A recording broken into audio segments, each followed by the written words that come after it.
In the city of Enugu lived a young woman named Ngozi, whose beauty could silence a crowd.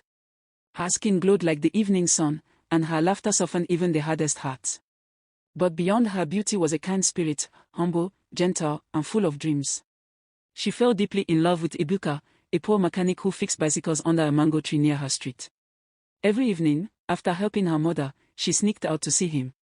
They sat together, talking about their future, one built on love, not money. But in their world, love without wealth was mocked. Ngozi's parents wanted her to marry someone rich, not a man covered in grease. They didn't see Ebuka's heart, they only saw his poverty. And so, while Ngozi dreamed of love, her parents planned her fate. One afternoon, Ngozi's mother saw her daughter laughing freely beside Ebuka at the roadside. Shame and anger filled her heart. That evening, when Ngozi returned home, her father was waiting with a cane in hand. "Ngozi," he roared. "How dare you bring disgrace to this family? Do you want to marry a poor nobody?" Ngozi knelt, trembling. "Papa, Ebuka loves me. He may be poor, but he is kind." Her words only fueled his rage. "Love cannot feed you. Love cannot buy respect." Her mother nodded in agreement. That night, Ngozi wept until her pillow was soaked. She prayed that her parents would understand, but they had already made up their minds. To them, Ebuka was a stain to be erased. Soon after, whispers filled the street. Ngozi was to be married to Chief Okoro, a wealthy businessman from the city. The announcement hit Ebuka like a storm. He stood silently as his friends told him the news. "Ngozi is marrying Chief Okoro," one said softly. He forced a smile, but tears burned in his eyes. That evening, Ngozi came to see him one last time. Her face was pale, her hands trembling. "Ebuka," she whispered, "they won't let me choose. I'm sorry." He held her close, his heart breaking. "Promise me you'll never forget me," he said. She nodded, tears flowing freely. The next morning, Ebuka watched from a distance as drums echoed through the street, announcing Ngozi's marriage.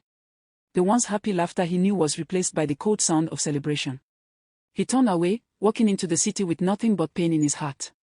The love they once shared became a ghost that haunted every corner of Enugu. The wedding was grand, gold decorations, rich guests, and the sound of music filling the air. Ngozi wore a shimmering gown that made her look like a goddess, but her eyes were empty. Chief Okoro, her husband, was old enough to be her father. He smiled proudly, showing off his young bride to everyone who cared to see.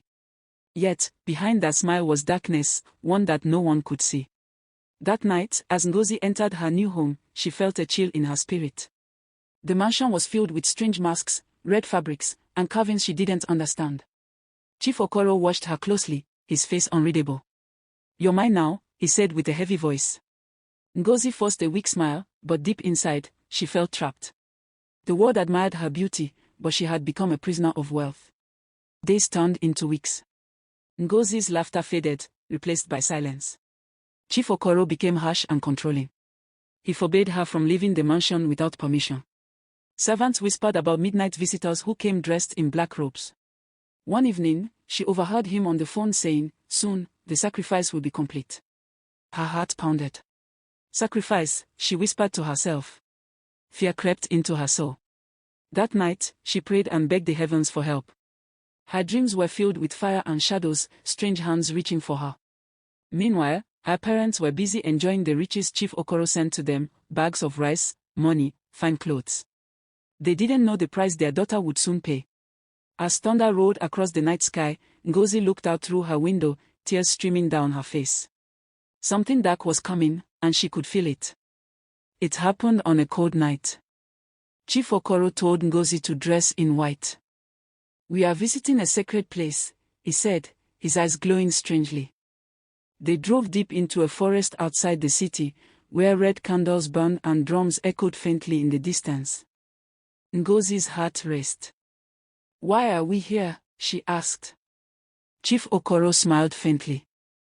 "To make sure our wealth never fades." Then she saw it, a shrine covered in skulls and strange symbols. Her knees grew weak. Before she could run, two masked men grabbed her. "Please," she cried, "I don't want to die." But her cries vanished into the night. The ritual began. By morning, the news spread: Ngozi, the most beautiful girl in Enugu, was dead. The mansion gates were locked. Chief Okoro disappeared. The same wealth her parents celebrated had swallowed their only daughter. When the message reached Ngozi's parents, their world shattered. Her mother collapsed, screaming, "My child! My child!" Her father sat in silence, staring into nothing. Guilt filled their hearts like poison. They remembered her tears, her pleas to be with Ebuka, and how they had silenced her. The fine clothes, the money, the respect, all of it became meaningless. The same neighbors who once envied them now whispered behind their backs, calling them cursed. At night, her mother claimed to see Ngozi in her dreams, standing in white, her eyes filled with sorrow. "You gave me away," she said softly. Her mother would wake in tears, begging for forgiveness. The family that once lived in pride now lived in darkness, haunted by the ghost of their own greed. Years passed, and time moved on, but the pain never left Ngozi's parents. They became shadows of their former selves. The wealth they once flaunted disappeared as fast as it came. Meanwhile, Ebuka, once a poor mechanic, worked hard and built a business from nothing. He opened a car company that grew across cities. He was now one of the richest men in Enugu. Yet, he lived quietly, with a heart still heavy with loss. One afternoon, while driving past the old neighborhood, he saw Ngozi's parents sitting by the roadside, selling firewood.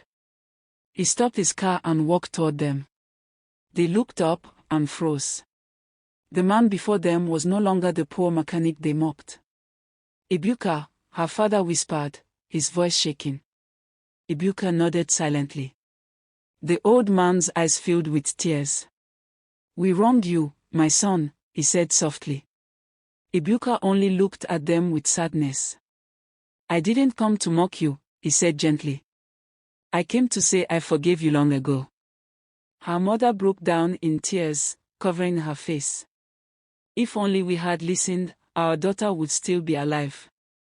Ebuka closed his eyes, memories flooding back, Ngozi's smile, her laughter, her last words.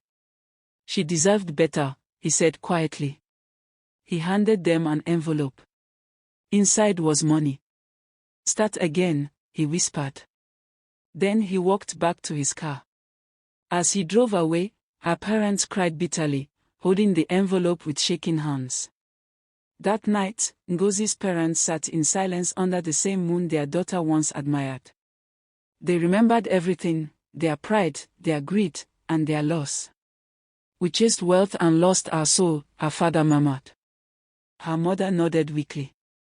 They lit a candle beside Ngozi's old photo and whispered prayers for her soul. Far away, Ebuka stood by his window, looking at the stars. He could almost hear Ngozi's voice in the wind. "Thank you," it seemed to say. A single tear rolled down his cheek. The city of Enugu slept peacefully, but the lesson remained: beauty fades, wealth vanishes, but love endures beyond death. The story of Ngozi and Ebuka became a song of warning whispered across generations. Moral lesson: never sell love for gold, for the heart remembers what the eyes forget.